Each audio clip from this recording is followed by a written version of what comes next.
Bonjour, bonjour. Allez, on va s'atteler à notre couverture du cabinet de curiosité de Ciao pour la boutique Scrap for Love. On arrive au terme de ce travail. Donc là, j'avoue, ouais, c'est pas très joli, mais vous allez voir, on va le transformer, ça va être propre. Donc voilà ma couverture façon faux cuir avec du papier de soie. Et donc là, ben, il faut teinter. Donc voilà, n'hésitez pas. Hein, regardez-moi, franchement, j'hésite pas. Hein. J'essaye justement, je ne veux pas qu'il y ait de blanc. Donc je vais frotter mon encre pour teinter au maximum, déjà faire une bonne base de marron. Et là, ben, allez-y, hein. Profitez.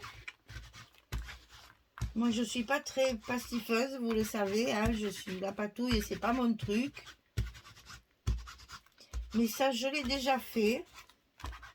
Je crois que c'était pour Harry Potter. Donc, déjà, je suis un petit peu plus à l'aise. Bon, quand la première couche, à mon avis, pour l'instant, ça suffit. J'ai pas mis les gants encore, mais ça va pas tarder.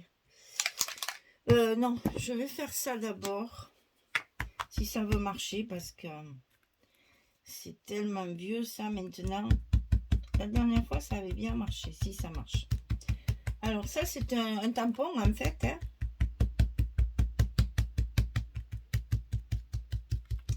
Donc on insiste un peu sur les parties les plus blanches qu'on a laissées avec le tamponnage d'encre là.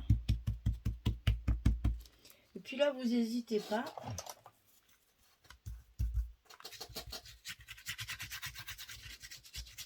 Faut pas laisser la marque des petits ronds, hein, c'est pas joli. On étale, on cherche, on farfouille et voilà. C'est en fait, c'est un peu ça le côté. On ne sait pas ce qu'on va avoir. On ne sait pas ce que ça va donner. On patouille le plus possible pour que ben, ça soit. J'aurais aimé que ce soit un peu plus foncé. Mais je n'ai plus de foncé. Alors je crois que je vais reprendre mon encre Distress Oxide là. Et je vais le faire avec ça. Et puis c'est jamais fini. On en rajoute, on en remet, on change de couleur. On peut sécher au fur et à mesure avec le heat gun si on veut. Comme je suis nulle et que je suis pas trop dégourdie à patouille là, j'avoue que je fais un peu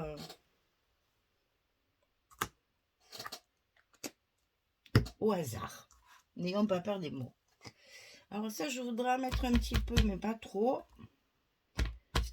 Donc j'espère que ça va pas trop marquer. Mais déjà, il faudrait que ça marche.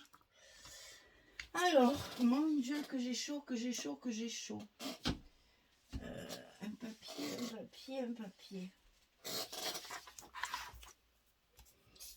Ah, c'est que... voilà.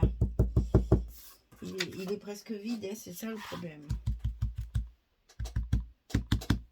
Alors, pas petite touche, hein, parce que je veux pas trop... Et j'essaye de faire un peu les couleurs de mon papier, hein. Mais tout ça, après, ça va se... Comment on dit, s'atténuer, parce que moi, je vais travailler la cire après, hein.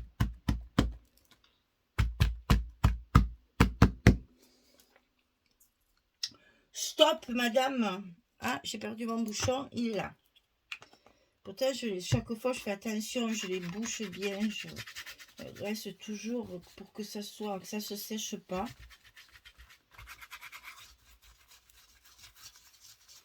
Et j'étale, et j'étale, et j'étale, et j'étale, et j'étale. Alors moi, j'avoue, je sèche pas entre parce que j'aime bien que les couleurs se mêlent.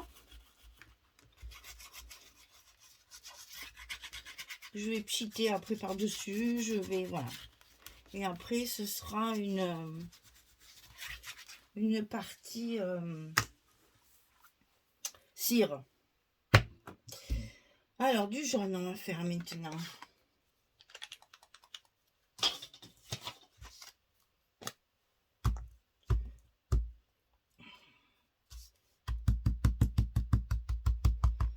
Ça va donner un peu de lumière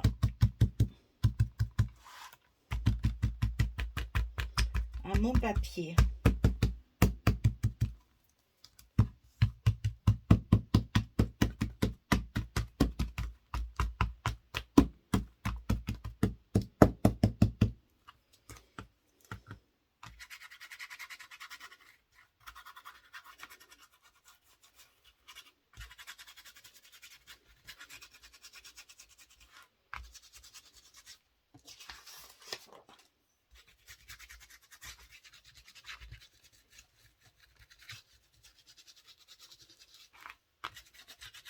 Faut estomper au maximum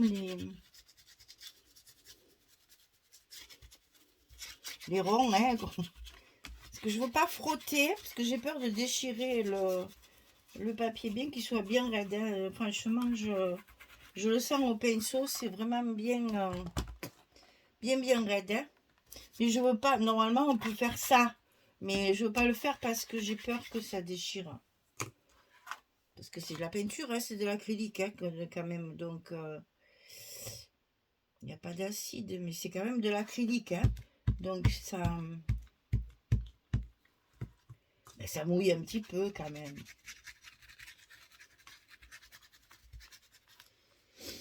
Bon, ça, j'aime bien, vous voyez. Par contre, je pensais pas que ça allait me donner ça.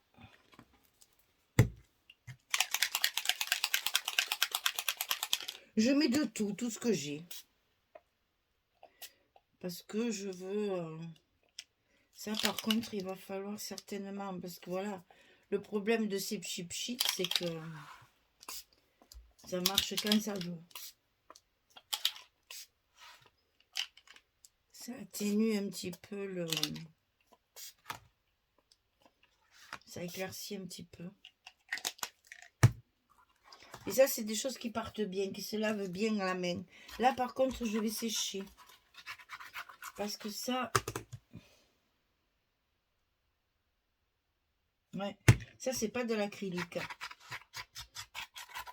Donc, je vais sécher. Je vais faire du bruit un peu, hein.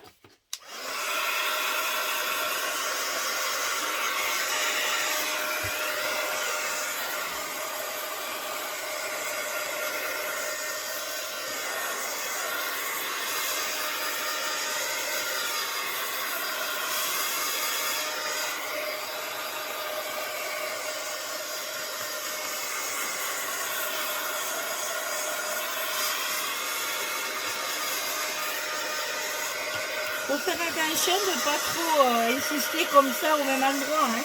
Faites bien un balayage avec le gun parce que ça brûle vite, hein. Et comme c'est que du papier, il ne faut pas que je mette le feu à la maison.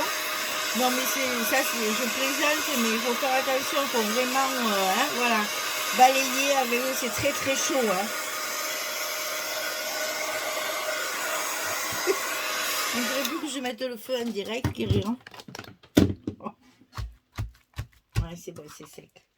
Alors, ça commence à être pas mal, je trouve, au niveau des couleurs. Je sais pas, là, vous voyez rien parce que ça fait clair, bien sûr. Mais moi, je trouve que, ouais, c'est pas trop mal. Je trouve un petit peu clair. Mais je suis contente des couleurs, par contre. Donc, je pense que je vais y repasser par-dessus mon encre marron, là. Pour rajouter un petit peu de foncé.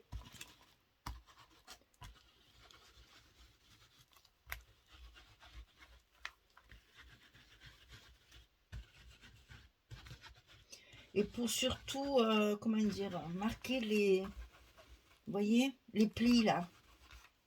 Les craquelures du papier.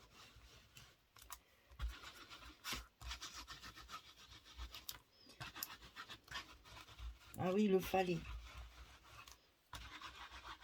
Beaucoup plus joli. Je vais même faire mes bords.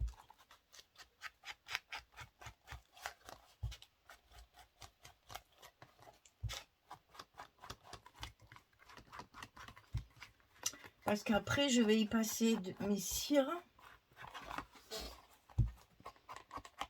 Et je mettrai le fameux doré que j'aime bien au bord, là. qui marque un petit peu justement toutes les nervures de mon faux cuir.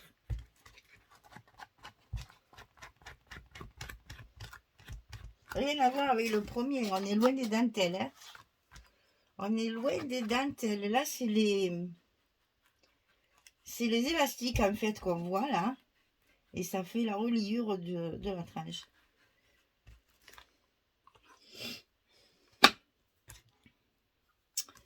Alors attention que je fasse pas. Ouais, c'est comme ça.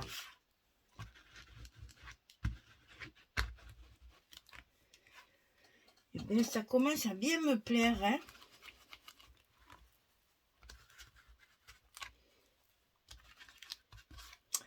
Je ne sais pas si vous voyez bien ce que vous en pensez, parce que c'est vrai qu'à la caméra, ça donne rien chaque fois. Bon, là, ça suffit. On va travailler avec les cires maintenant pour donner un peu de relief et d'odeur et de bonne odeur à tout ça. Alors, avant de mettre la cire, parce que la cire, c'est pareil, il va falloir la laisser la laisser sécher toute la nuit, parce que sinon, vous allez vous en mettre plein les mains. Donc il vaut mieux bien sécher la cire avant de mettre vos livrets à l'intérieur. Donc ce qu'on va faire, c'est qu'on va recouvrir notre intérieur pour cacher la misère, comme je dis quand même, parce que c'est un peu dommage de laisser. Par contre, ouais, je vais le foncer ça aussi, sinon ça va pas le faire avec le reste. Et là, on n'a pas peur, on déborde, on en met bien pour que le papier soit bien vieilli. Ah, voilà pour un.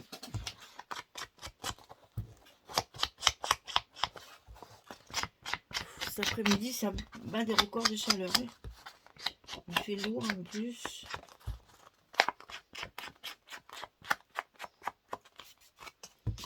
J'ai beau tout fermer.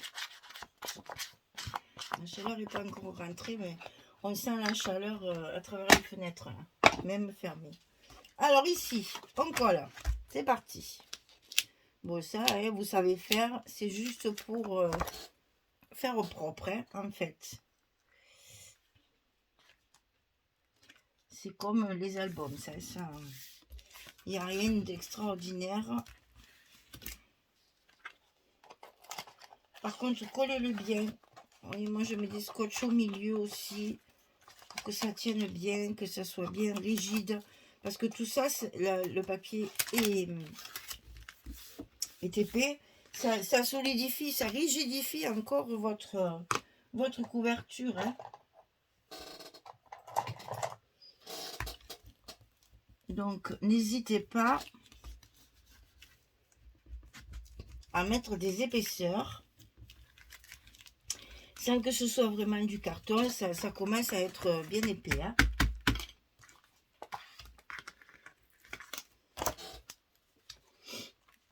Alors, le deuxième.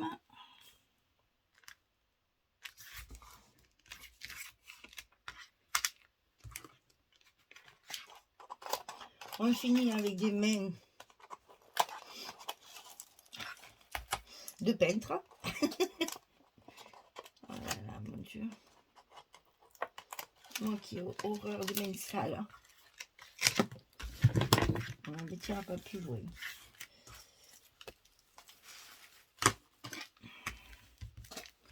Voilà, comme ça, là, c'est fait. Alors, comme on avait mis notre tranche avant, il va nous rester ça, là. Donc ça, il faut le teinter. Hein. Faut pas le laisser comme ça, c'est pas beau. On voit que ça. Hein. Donc là, n'hésitez pas, allez-y, teintez-le bien.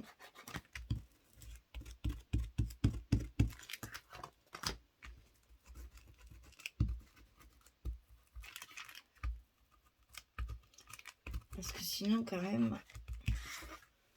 Bon, après, il y a les carnets, ça se voit pas, hein, mais bon, moi, j'aime bien les jolies finitions quand même. Et je vais couper maintenant ces morceaux-là qui servent à rien. Il y en a trop. c'est pas très heureux non plus. Voilà. Donc je mets à l'abri mes outils là, parce que là je vais passer la cire. Donc là, moi, sans gale, c'est pas possible. Hein. Donc je suis désolée, mesdames, mais je me remets le gars pour travailler mes cires. Alors, on commence, moi je commence toujours, peut-être à l'envers, je sais pas, mais moi j'aime bien commencer par les plus foncés. Oh, qu'est-ce que ça sent bon, ça. C'est une merveille. Bon, c'est là inutile, ça se voit pas. Vous voyez, il faut essayer pour justement se rendre compte que ça va pas. Donc peut-être celle-ci. Il fait tellement chaud. Alors là, celle-là, qu'est-ce que nous fait là? Qu'est-ce que tu nous fais? Là, il faut faire gaffe parce que c'est là le marque. Hein. Donc ça, c'est du cuivré.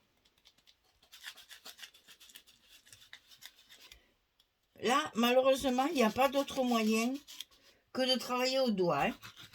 Et je vous assure, j'ai tout essayé parce que comme j'aime pas me pastifer les doigts, j'ai essayé autrement. Eh bien, ça va pas. Ça va pas, ça va pas. Il faut vraiment le travailler au doigt. Il n'y a que comme ça que c'est bien fait. D'abord que c'est joli, que c'est bien étalé. Vous voyez comme ça se transforme au fur et à mesure. On a fait en fait un fond. Et maintenant on travaille la couleur. Et là c'est encore pareil. Ça va changer plusieurs fois. Parce que... Alors on peut les sécher, les cires au hidden. C'est toujours intéressant de le faire parce que quelquefois, ça peut raviver la couleur. Mais moi, je veux que les couleurs se mélangent. Alors ça, c'est une couleur gris métallique, si je me souviens bien. Oh. Ah non, c'est le doré foncé, ça. Ça, c'est le white, c'est celui-là. C'est celui-là, le gris. Je vais essayer d'en mettre un petit peu. Parce que dans le papier, il y a un peu de gris.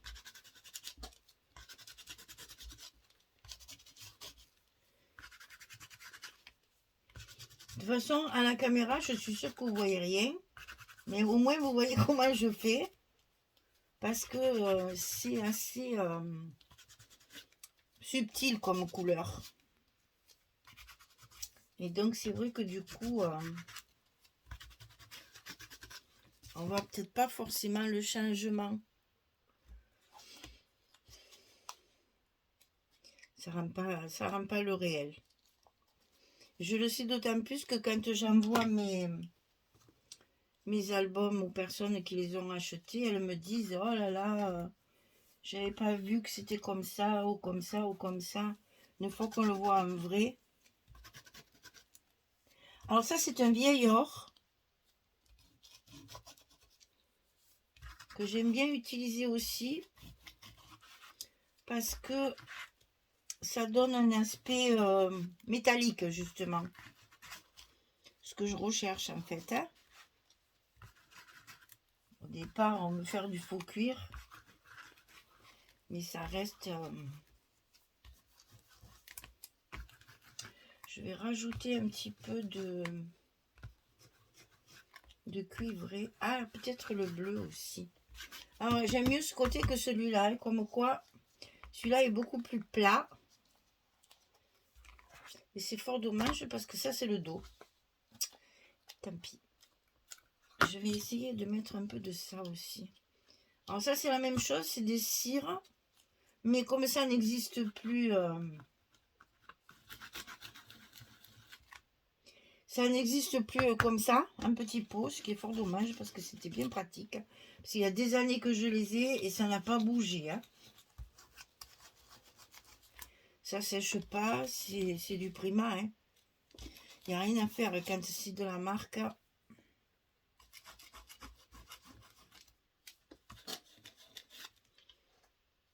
J'en mets pas plus de ça. Je vais remettre du cuivré. C'est celui-là qui marchait pas. Ça m'embête un peu, ça, parce que j'aurais bien aimé, ça faisait bien marron. Mais il veut rien savoir. Pas très non. C'est trop... Ça me plaît pas. Allez. J'aurais essayé 2 fois quand même. Hein. C'est pas grave. Allez, on remet par-dessus. Celui-là, il me plaît bien. Donc, je vais en remettre pour cacher la misère que je viens de faire là. Et je trouvais que là, il n'y en avait pas assez sur la couverture de devant. Donc, je vais en rajouter un petit peu pour lui donner cet esprit un peu métallique, un peu rouillé, un peu... Je sais pas comment il faut dire là. Voilà. Ça va beaucoup mieux. Après, je vais repasser le vieil or.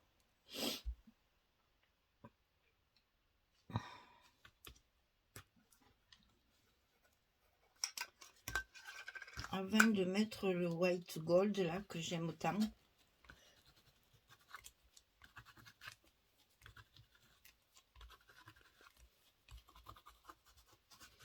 Et c'est dommage que vous ne voyez pas la transformation au fur et à mesure. Ce côté, je le laisse, il est nickel. Ouais. Je vais travailler ça. Alors, la dernière que je vais utiliser, c'est ce que j'appelle ce qui s'appelle la white gold. Et là, c'est celle qui fait justement un doré ancien. C'est magnifique. Donc là, au départ, on travaille les volumes un peu, voilà, sur les bords, un peu. Et après, on va travailler sur tout ce qui est petits plis là.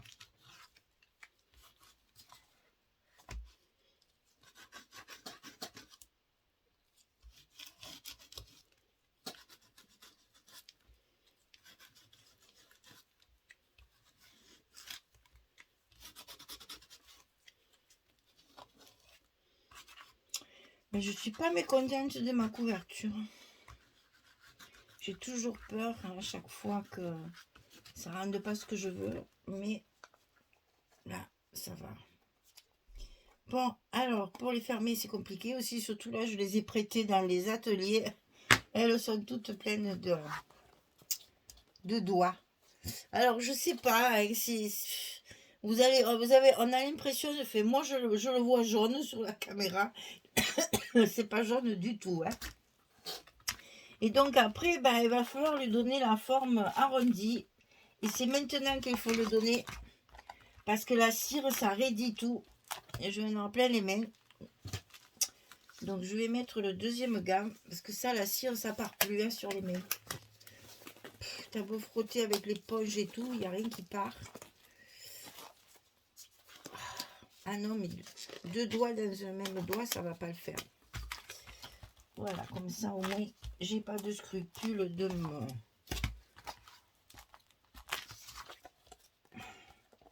Et on va même mettre des pinces pour vraiment garder cet arrondi au maximum. Je m'aperçois qu'ici, on voit le papier blanc. Donc, j'ai pas bien teinté, j'ai pas dû teinter l'intérieur. Bon, je vais calculer ma fermeture aussi. Je pense que je vais y mettre une petite chaînette. Voilà ce que ça donne. Maintenant, il faut laisser sécher parce que la cire, c'est assez long à sécher. J'essaye de vous montrer la couleur, mais moi, je trouve que ça fait jaune. Alors, c'est pas jaune du tout, hein. Mais alors, pas du tout. C'est doré. On voit le cuivré ici. Ça rend pas du tout la vraie couleur que j'ai sous les yeux. Ça, c'est le problème des caméras. Donc, voilà notre couverture de fait. Donc, pour l'instant, on la tient fermée pour que elle prenne bien l'arrondi. Appuyez pas trop, hein. C'est juste, de toute façon, une fois qu'il y aura les livrets, après, ça va se mettre en place. Mais gardez bien cet arrondi. Hein, on veut faire un vieux livre. Prochaine vidéo, je vous montre les breloques que je mets sur le côté du livret, avec les œillets, tout ça, et on mettra, on fera la fermeture ensemble aussi de cette, de celui-là, de Junk, puisque l'autre il est fini. Allez, on met la pince, on ne le touche plus parce que on a toujours envie d'y revenir encore un peu. Mais là, non, il faut s'arrêter. Là, ça suffit. Maintenant, c'est bon. Il faut simplement laisser sécher, ranger tout ça, nettoyer. Et puis, je finirai mon junk qui n'est pas tout à fait fini. Et après, je mettrai toutes les breloques. Voilà. Eh bien, écoutez, j'espère que ça vous plaît, tout ça. Que vous arrivez à vous retrouver et que ça va vous donner envie de le faire. Parce que c'est très agréable à faire, les junk. Parce que ce sont des petits livres qui passent partout après. Bon, la main droite, ça va, mais la main gauche, elle est dégueulasse. Ah, quelle cochonne. Alors voilà, j'espère que au moins ça vous aura inspiré. Maintenant, quand vous entendrez parler de junk, vous saurez ce que c'est. Parce que dans les commentaires, j'ai vu qu'il a dit c'est quoi un junk. Il y en a qui savent pas, donc je me moque pas, hein, c'est pas du tout ça. Mais au moins, la vidéo complète du tuto vous aura donné un aperçu de ce qu'on peut faire quand on fait un junk. Vous aurez un junk qui est plutôt shabby avec dentelle et un junk qui est plutôt vintage avec la couverture façon faux cuir, façon voilà, vieux grimoire. Je vous remercie de votre fidélité et de tout et que vous m'avez suivi jusqu'à maintenant. Et puis je remercie aussi la boutique Scrap for Love parce que en m'envoyant cette collection, elle ne s'imaginait pas tout ce que j'allais faire avec, certainement. Donc je suis contente de pouvoir faire autre chose qu'un album avec le colis qu'elle m'a envoyé. Ça change un petit peu, ça donne des idées et faire des styles différents aussi, c'est très intéressant. Donc merci Audrey pour ces jolis colis qui me permettent chaque fois d'innover et de faire des projets différents. Belle journée, bonne soirée, à très vite. Au revoir tout le monde, merci beaucoup.